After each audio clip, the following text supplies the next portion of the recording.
Si Briley, Fight Kid. Okay? Gawa ka ng zombie loadout video. Ha? Bakit ako? Siguro unahin ko na si Bricks. Ba yan? Pati ako dinadamay.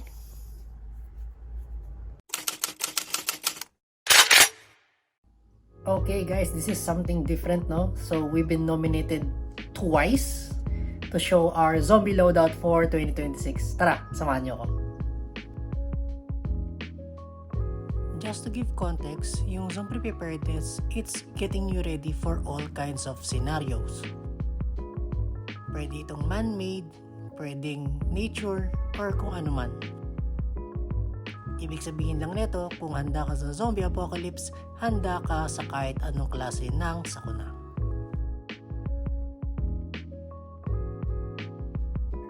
Okay, so let's start off with our gear.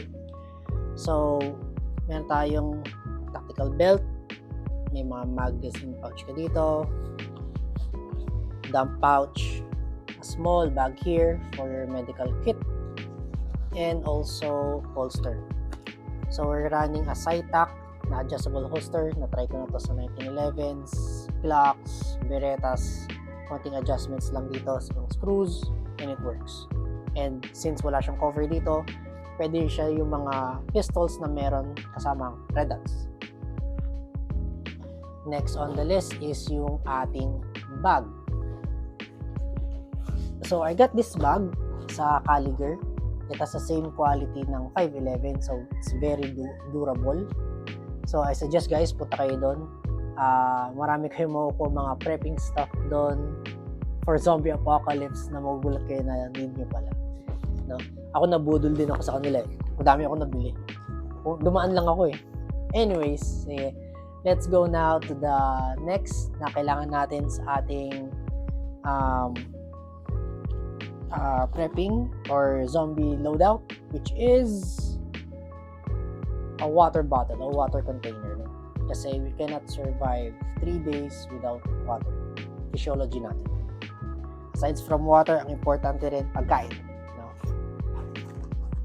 So, mabibigat kasi yung mga dilata and ang hirap pag-isip ng pagkain. So, I suggest you have one of these. These are called MREs, meals ready to eat. It can provide you yung calories need you on at least minimum on a daily basis. Okay? At least meron kayong at least 2 or 3 nito sa bag nyo. Other things na meron kayo is yung kanyang or yung inyong medical kit.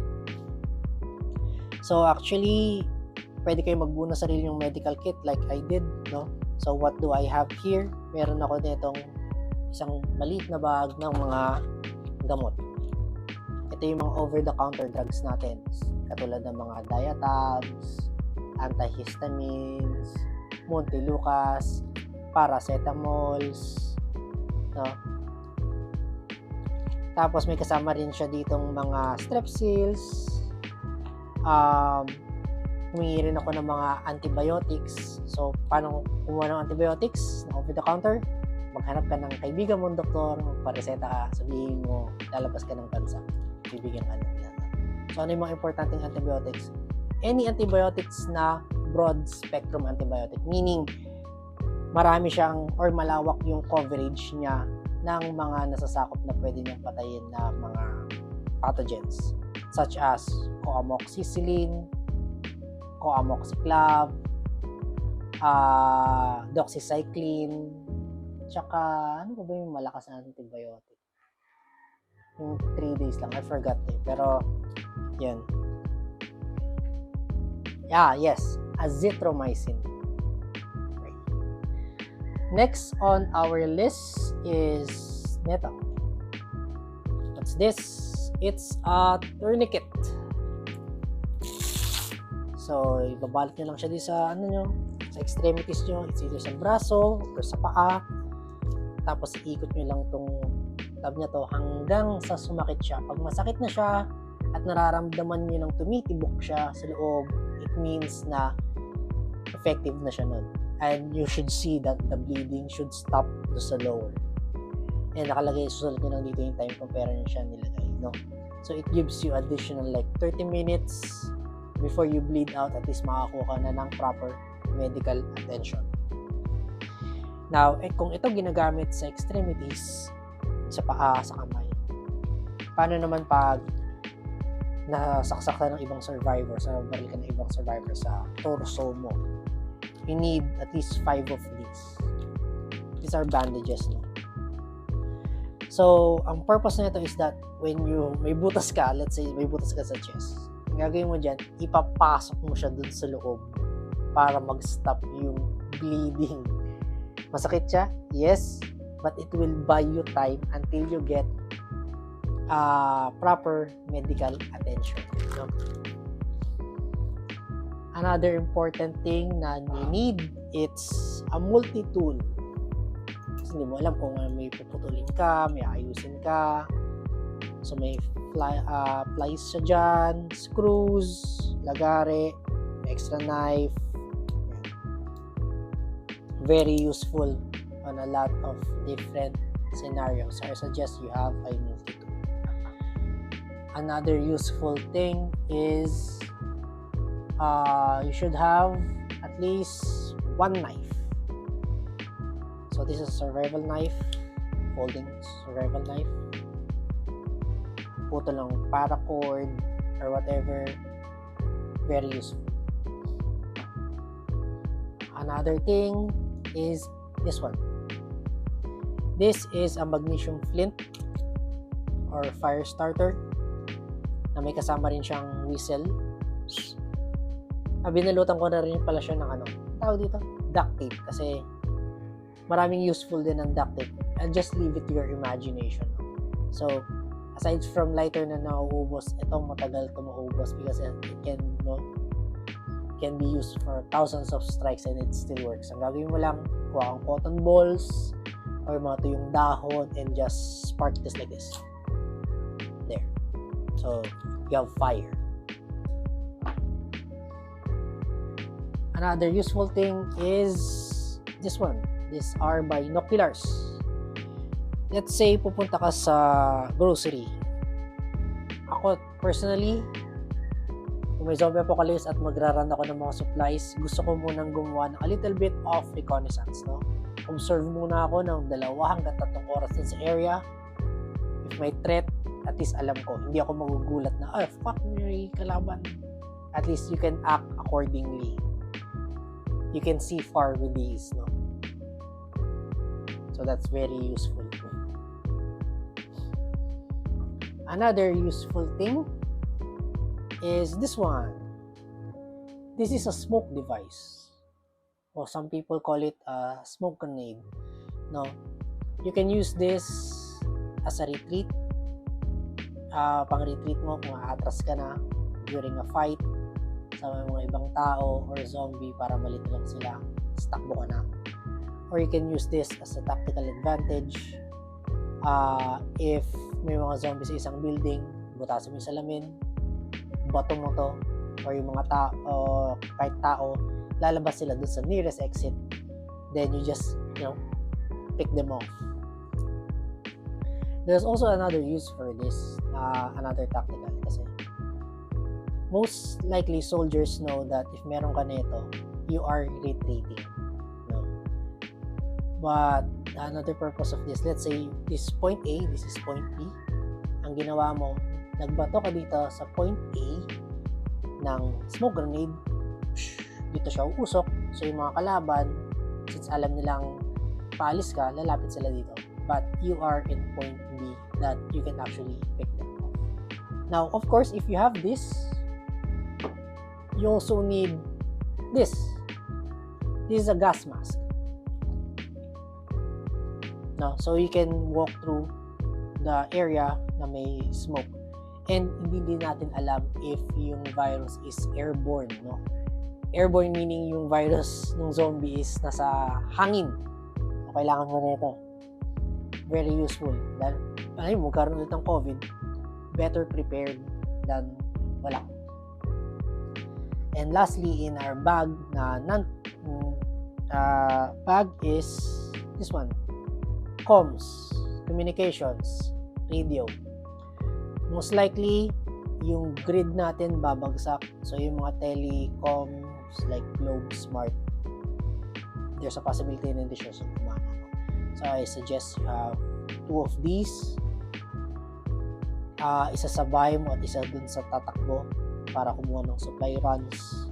Para at least kaya yung magpalitan ng information na kamusta yung isa or vice versa, or may nasagap ako na area dito na delikado, or you just go out, scan the area, listen to the other people that's using the radio. You would actually get a lot of information, such as anong konti lang yung zombies, anong danger zone, anong safe zone. So you can actually use this. It's very useful. So I suggest you have a radio. Okay, ngayon nandito na tayo sa ating main event, which is yung mga armas natin na gagamitin natin sa mga zombie. So, first, may mga melee weapons tayo. So, una papakita natin is ito. It's another knife. Yung kaninang knife pinapakita natin, it's a survival knife, but this is more on a tactical knife or survival knife. So, this is a Kanto style knife. Kanto is a Japanese inspired knife. So, para siyang maliit na katana, no? So, knife has a lot of uses. You can cut things with it. You can use it as self-defense. No? Very useful. And if nagtitipid ka ng bala, you would go for your blades or melee weapons kasi it's more silent, no? Compared to using your guns. Another melee weapon that I have here is this one. It's a hatchet, no? Actually, meron din siyang family dito para if ever na may pupukpok ka, multi-purpose siya. Meron siya rin kasamang paracord, para at least if you need the cord, you can use it. So, this is the hatchet that I have. No? Now, yung hatchet, medyo, machete yung hatchet has some weight into it, no? But the thing is, you need to know how to use this properly. So, if nakagamit kayo ng arnis nung high school kayo or college, yung pababang ganun, gumagawa kayo ng V, it's the same concept. Kasi mabigat siya, you cannot just swing this around. Kasi mahirap ikaw yung buong power mo lang binubuhos mo. You help gravity and momentum slice through. So, lalabas siya ng ganun, pababa lagi siya. And, katulad nung sinabi ni Thanos kay Thor, you should go for the head. Okay? Now, let's go dun sa ating first firearm, which is this one. So, firearms are already safety checked prior to filming, but of course, we must do safety check again. So, no rounds in the chamber. There. So, this is a Sam Hurricane. I think hindi na nila ginagawa to. So, most likely magiging collector's item na to. But, why 45 and why 1911? Kasi, maraming 45 or 1911 parts dito sa Pilipinas, no? Magazines, parts, so hindi tayo mahihirapan. Parang clock din siya, no? In a way na the market, it's filled with them, no? So, parts for this gun, it's most likely ma-encounter nyo to during a zombie apocalypse, no? Now, why 45 ACP? Because sabi, wala naman daw tong point, pero I'm looking at stopping power kasi. So, if you imagine yung mga ibang palabas, like if may taong tumatakbo towards sa'yo using a 9mm, it would take like 3 to 5 shots to put them or neutralize them, no? But if you use 45 ACP center mask, I think it would go down or at least mag-stumble siya, giving you enough time to react, lalo na yung mga tumatakbo na zombies, right? Now, bakit ko sinasabing center mask? So, sinasabi nila, pop culture, sa mga movies, sinasabi sa atin, go for the head. Right? Go for the head. Kasi yun yung main nervous system nila. But the thing is, the nervous system or the brain is only one part. They don't consider yung spine. Yung ulo mo, bungo mo, yung utak mo, may spine dyan, tapos may mga nerves dyan. No? Imaginein mo na lang yung mga patients na natumba tapos naagay yung lower spine nila, di ba, napaparalyze yung paa nila. Same concept applies. If you shoot them somewhere here, tapos tinamaan ng nerves, most likely yung paa nila mag-give way. So, yung zombie gagapang-gapang na lang. So, that's a less of a threat, no? And mahirap tamaan ng ulo na umagano. It's hard. At least the torso, it's easier to hit, no? And with this 45 ACV, tapos naka-hollow point ka pa, bagsak yun. And of course, may disadvantages, no? Kasi only holds 8 rounds, 9 plus sa chamber, compared sa mga modern 9mm na 15 and above. Right? Yes, may factor siya na ganun.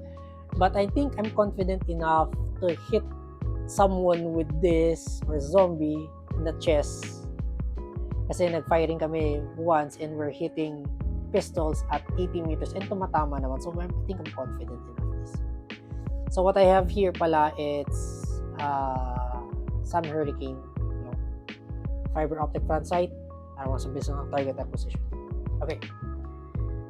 Then let's go to the main event, which is our zombie killing machine. This is our rifle in 5.56. Again, safety check. Tamang bala.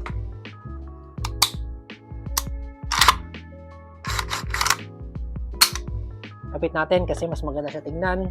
Gagawin magazine ng AK. So this is a SAM Sentinel, heavily modified already. No? Ayan siya. So why I am picking a 5.56 now? Kasi first, range. Ayoko malapitan ako. So that's why meron din akong binoculars kasi I want to scan the area first, see threats, and engage threats on a distance, no? Let's say, narinig nila yung putok. There's like 30 zombies coming towards me. Pero since malayo ako, I can pick them off. At least, by the time na nakalapit sila sa akin, at least 2 na lang or 3 na lang sila. Which is, I think, kaya na nang i-manage yun. Just yung back pedal, tapos pumuputok ka. Right?